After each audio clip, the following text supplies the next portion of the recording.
Be slow to anger. What's good, y'all? I'm Lonnie Appleton. If you have a couple of minutes, I have a couple of messages. I realize that a lot of my messages are redundant, but I also realize a lot of you aren't going to see every single video, especially at the frequency that I be dropping them. I'm like Tupac when he recorded All Eyes on Me. Just pop, pop, drop, drop, back to back to back. My vault looks like Prince's. I could put out videos for decades. All right, 2 months, max. But I also realized that if there's only one way to do things, there would only be one burger spot. There would only be one book on how to, and that one book would reach everybody. But things have to be said multiple times in different ways to reach different people. So let's talk being slow to anger. It says it in the good book, and I'm saying it now. I'm at the airport with Dre, and I'm having difficulties getting out of the little card reader situation. It was telling me it couldn't read the strip on my card, right?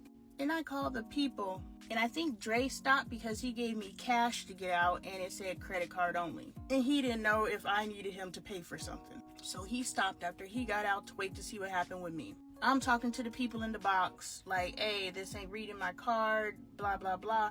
And in that time, Dre backs up. But I don't notice he's backing up because I'm talking to the people in the box.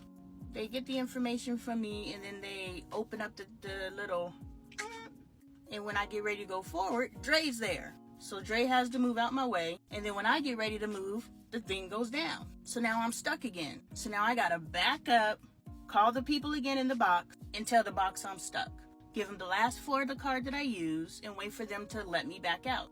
But it was in that moment that I got ready to go, and Dre was there, and I'm like, what the fuck are you doing here? Like, why are you preventing me from exit when you know that I have, like, that much time to exit? Typically, I would have got pissed. And I probably would have called him and been like, what's this dumb shit? But I'm practicing being slow to anger and actually thinking before I react.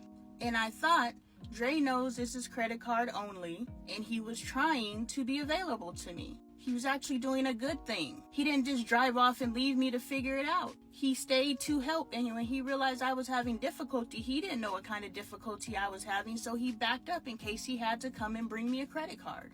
And in that respect, he did a good thing. So why would I get mad at him for doing a good thing? Neither of us know how the other is going to move. We're all just moving, and we're all trying to anticipate to be available to each other, and sometimes we misstep. Why are we getting upset about that? So I had to check myself, which it didn't take much because I'm in this space to manage my emotions. But I was like, I'm so proud of myself because typically I would have popped off like, dumbass, why would you block me? So now I'm stuck behind the arm again. I was able to give him understanding and not only not send myself, but send us through an unnecessary cycle. Be slow to anger. This is a great question. Having to grow up fast, especially our girls, is normal. Usually our girls have to take on that matriarchal position to duplicate the matriarch. I didn't realize what I was doing to my kids until recently.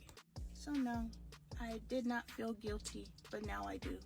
I know when my 17-year-old comes to me and says she doesn't like to be touched unless it's daring, and I'm the same way.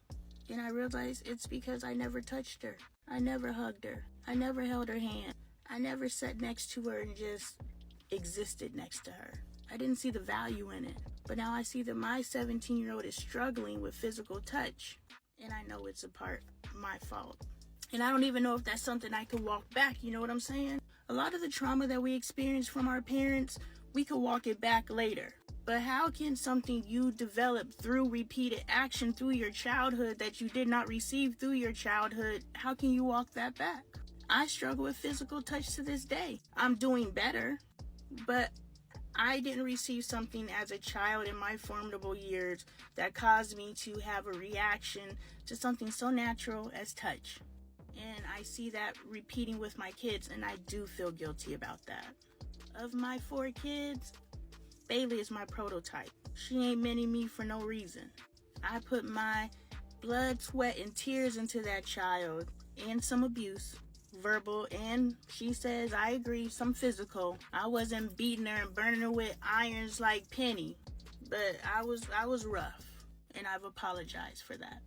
I remember one time we were visiting somewhere in California. It was a lookout point for the soldiers where you could look over the ocean to see if ships were coming in, and Bailey jumped down into one of the lookout points. And she was in the 4th grade when we lived in California, so how old you're supposed to be in the 4th grade, that's how old she was.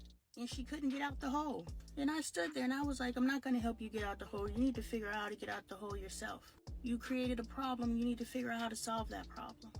And in itself, perfect. Learning opportunity, teaching your child perseverance, teaching them to be a problem solver. On the surface, I was doing a good thing. But the energy around it, she was scared that she was stuck. She was panicking a little bit, and I did nothing to support her through that because I did not understand emotional support. I just knew I was teaching her, it doesn't matter how afraid you are. You fight through that fear and you get up out of that hole, which she did. And then I tried to have that high five, aren't you proud of yourself moment. She probably looking at me like, bitch, get away from me. See, we gotta pay attention to the energy that we're putting on these moments. And because I didn't pay attention to that energy that I was putting on these moments, I really messed my kid up. And for that, I feel guilty. If you're not thinking, you're shrinking. What's good, y'all? I'm Lonnie Appleton. If you got a couple of minutes, I got a couple of messages. I like this comment, and it's actually serendipitous because I was thinking of recording a video when I was driving home about thinking. And then when I got home and checked my comments, I saw someone made a comment about thinking. Go team! People tell me I think too much. You will have no idea how many people in my life have told me I think too much. Now, there's a difference between thinking on dumb. I ain't sitting here contemplating on BS and milling the same stuff over and over in my head. Honestly, if you're living the same day every day, you are not using your brain. And your brain is atrophying. Your brain is a muscle. Just like you gotta work every other muscle, you gotta work this one too. And if you're not working it, you're going to lose it. And that's all by design. You know, every single one of our struggles are by design. Our inability to manage our emotions, our propensity, I think that's the word. If it ain't, I'm gonna make it work. Our tendency, y'all, this pigeon's so pretty. It's like straight black and then white on its tail, but it got like a pigeon, so I know it's a pigeon. But it's pretty, but it's too far away for me to show you. But just know it's a pretty pigeon. But anyway, society tells us that we're supposed to act a certain way when we're depressed. Y'all think animals get depressed? I think they do, and they act the same way humans do. So maybe we are supposed to act sulky and sullen when we're depressed. But I think how long we stay in that space is something that can be determined by us, because I think we're allowed to allow all emotions. The problem in our society is we only allow anger. Our happiness is fake 99% of the time, because we got so much stuff on the inside that we're not dealing with. Here I go thinking. See, I'm making your comment relevant to this rant. But I think we have so much stuff that we choose not to handle, but to live with, because society tells us we just live with it instead of doing the work. Look at there, I said work. That even when we do express happiness, it's not true happiness, or we're looking for external factors to bring us joy. And maybe because my life is joyous, that I'm able to experience joy. But that's also perspective, because the same life to me that is joyous today, a month ago, had me freaking, Lord, I'm trying to maintain my peace through this, but come on now. 2022 ate us and spat us out and left us with just enough life in us to keep living. 22 was a beast.